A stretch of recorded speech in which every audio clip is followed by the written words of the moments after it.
Hey guys, my name is Elijah, and in this tutorial I will show you how to add video in Notion. So there are actually two ways. The first way is to add your video from your computer. So let's type \video, then choose upload and choose a video. Now double click on the video on your computer and this video will automatically upload to Notion.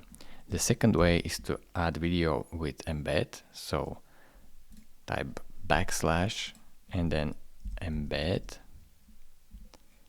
I will do it right now again because this video is uploaded right now, so I can show you. Hey guys, my name is, the video is here.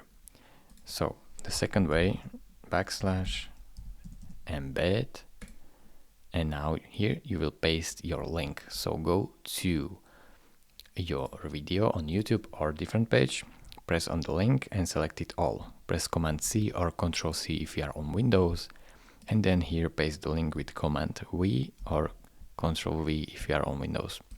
Now click on Embed Link and the YouTube video will add itself and you can play it. Thank you very much for watching. If this video was helpful to you, consider subscribing and liking this video, and I will see you in the next tutorial. Bye bye.